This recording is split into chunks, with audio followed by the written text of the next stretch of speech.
పౌర విమానయాన రంగంలో విప్లవాత్మక మార్పులు వస్తున్నాయని, దీన్ని విద్యార్థినులు సద్వినియోగం చేసుకోవాలంటూ కేంద్ర మంత్రి కింజరపు రామ్మోహన్ నాయుడు పిలుపునిచ్చారు.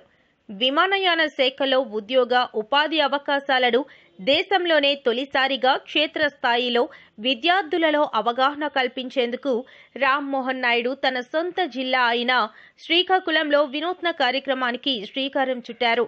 శ్రీకాకుళం నగరంలో ప్రభుత్వ మహిళా డిగ్రీ కళాశాల ఆవరణలో ఏర్పాటు చేసిన మహిళా సదస్సులో పాల్గొన్న కేంద్ర మంత్రి రామ్మోహన్ నాయుడు మాట్లాడుతూ, విమానయాన రంగంలో మహిళలకు పెద్ద ఎత్తున ఉపాధి అవకాశాలు కల్పించే దిశగా అడుగులు వేస్తున్నామని భరోసా ఇచ్చారు.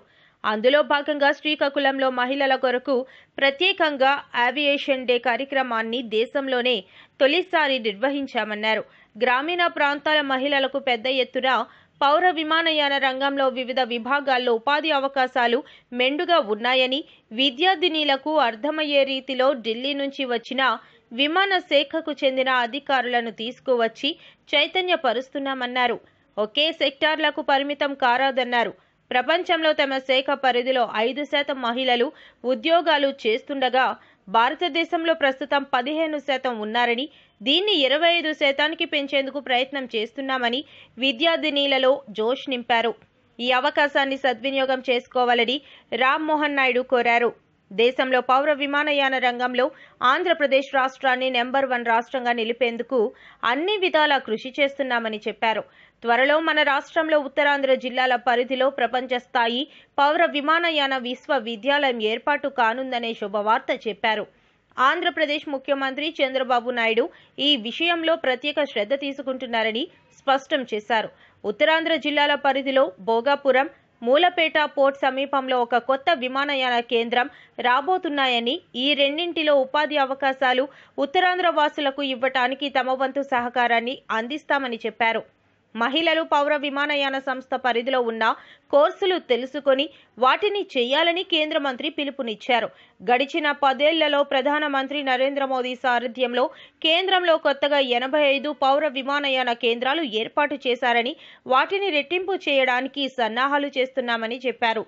ప్రస్తుతం దేశంలో 157 విమానయాన కేంద్రాలు ఉన్నాయని అన్నారు.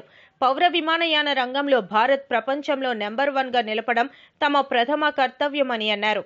ఈ కార్యక్రమంలో శ్రీకాకుళం జిల్లా కలెక్టర్ స్వప్నల్ దినకర్ పుండ్కర్, ఢిల్లీ నుంచి వచ్చిన పౌర విమానయాన సంస్థ సీనియర్ మహిళా అధికారులు, శ్రీకాకుళం ప్రభుత్వ ఆర్ట్స్ మహిళా డిగ్రీ కళాశాల principal doctor Surekha, K Surya Chandra Rao తదితరులు పాల్గొన్నారు. కేంద్ర మంత్రి రామ్మోహన్ నాయుడు నిరుద్యోగులకు ఉద్యోగ అవకాశాలకు చేస్తున్న ప్రయత్నం విద్యార్థులు, వారి తల్లిదండ్రులు, అధ్యాపకులే కాకుండా విమాన శాఖ ఉద్యోగులు ఫిదా అయ్యారు. For girls, they may be in any field. So few of the options in finance I can share is corporate finance, who handle budgeting and forecasting.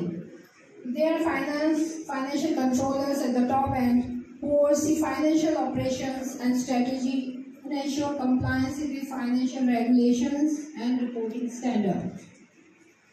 Aircraft leasing and financing is also one of the important functions, where financial professionals who are expert in aircraft leasing and financing structure deals and manage asset portfolios. Then there is investment banking, where capital structures and investment for aviation companies are. Aviation insurance is also a very big area. Sector అత్యద్భుతంగా అభివృద్ధి చెందుతున్నటువంటి sector ఇది. గత 10 సంవత్సరాలు దేశ ప్రధానమంత్రి నరేంద్ర మోదీ గారి ఆధ్వర్యంలో airports తాలూకు సంఖ్య కానీ, ట్రావెలర్స్ తాలూకా సంఖ్య కానీ, ఎయిర్ క్రాఫ్ట్స్ తాలూకా సంఖ్య కానీ, ఇందులో ఉండే జాబ్స్ కానీ, ఇవన్నిట్లో కూడా చాలా పెద్ద ఎత్తున, అంటే ఏ సెక్టర్లో లేనటువంటి అభివృద్ధి ఈ సెక్టర్లో జరుగుతుంది. మరి ఆ రెస్పాన్సిబిలిటీ ఈరోజు సివిల్ ఏవియేషన్ మినిస్టర్గా నా మీద వచ్చిన తర్వాత, ఒక పక్కన ఆంధ్రప్రదేశ్ రాష్ట్రం, అలాగే భారతదేశం, ఈ రెండిట్లో కూడా ఏవియేషన్ని ప్రథమ స్థానంలో ఉంచాలనే తాపత్రయంతో ఎన్నో రంగాల్లో ముందుకు నడిపించడం జరుగుతుంది, కృషి చేయడం జరుగుతుంది. గతంలో మనం చూసాం, ఎయిర్ క్రాఫ్ట్స్ కానీ, అలాగే సీ ప్లేన్స్ కానీ, హెలికాప్టర్స్ కానీ, డ్రోన్స్ కానీ, ఇవన్నిట్లో కూడా ఈవెంట్స్ చేస్తూ ఎంకరేజ్ చేయాలని మన ప్రయత్నం చేస్తున్నాం. అయితే ఇందులో సక్సెస్కి ప్రధాన కారణం ఏంటంటే మనకు ఉండేటటువంటి వర్క్ ఫోర్స్. ఇందులో ఎవరైతే పని చేస్తున్నారో, ఎవరైతే జాబ్స్ ఇందులో చేస్తున్నారో వాళ్ళే మనకు రియల్ అయిన బలం. సో ఆ బలాన్ని మరింత పెంచాలనే ఆలోచనతో ఈరోజు విమెన్ని ఎక్కువ శాతం ఏవియేషన్ ఇండస్ట్రీలోకి తీసుకొని రావాలని women in aviation India Radha Bhatia గారి ఆధ్వర్యంలో ఒక ఆర్గనైజేషన్ ఉంది. వాళ్ళ ఆధ్వర్యంలో ఈరోజు మన గవర్నమెంట్ విమెన్స్ కాలేజ్ శ్రీకాకుళంలో ఒక ప్రత్యేక కార్యక్రమం చేశాం. దీని ఉద్దేశం కూడా స్థానికంగా గ్రామీణ ప్రాంతాల్లో ఉండేటువంటి మహిళలు ఎవరైతే ఉన్నారో వాళ్ళకి ఏవియేషన్లోకి ఆహ్వానించి ఏవియేషన్లో ఒక మంచి కెరియర్ని సంపాదించుకునే విధంగా మోటివేట్ చేయాలనే ఆలోచనతో ఆల్రెడీ ఏవియేషన్లో పనిచేస్తున్నటువంటి మహిళల్ని తీసుకొని వచ్చి ఈ కార్యక్రమం ద్వారా చేయడం జరిగింది. చాలా ఉత్సాహంగా ఉన్నారు మహిళలు కూడా ఇందులో ఎక్స్ప్లోర్ చేయడానికి.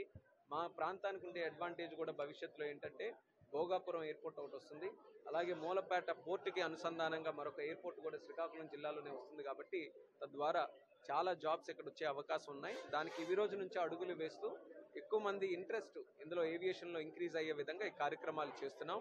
దానితో పాటు చంద్రబాబు నాయుడు గారు వరల్డ్ క్లాస్ యూనివర్సిటీ కూడా మన ఉత్తరాంధ్ర ప్రాంతంలో ఒకటి నిర్మించాలని ఆయన కూడా సజెస్ట్ చేయడం జరిగింది. దాని గురించి కూడా కార్యక్రమాలు ముందుకు నడిపిస్తున్నాం. సో ఇవన్నీ కూడా చూసుకుంటే ఒక హబ్గా నార్త్ ఆంధ్ర రీజన్ అంతా కూడా ఒక ఏవియేషన్కి హబ్గా క్రియేట్ చేయాలనేది ఒక ఆలోచన ఉంది. దానికి మహిళలు ప్రజలు కూడా సహకరిస్తే, వాళ్ళు కూడా ఎక్కువ శాతం ఏవియేషన్లో రావడానికి ఆసక్తి చూపిస్తే భవిష్యత్తులో అభివృద్ధి చెందడానికి ఇంకా అవకాశం ఉంటుంది. మోదీ గారి తాలూకా క్లియర్ డైరెక్షన్ భారతదేశం గ్లోబల్ ఏవియేషన్ హబ్గా అవ్వాలని, ప్రపంచంలోనే ఒక ఉన్నతమైన హబ్గా తయారు చేయాలని. సో ఆ లక్ష్యం కోసం సివిల్ ఏవియేషన్ మినిస్టర్గా మరి పూర్తి శాతం నేను కంకణబద్దులై పనిచేస్తానని కూడా తెలియజేస్తున్నాను.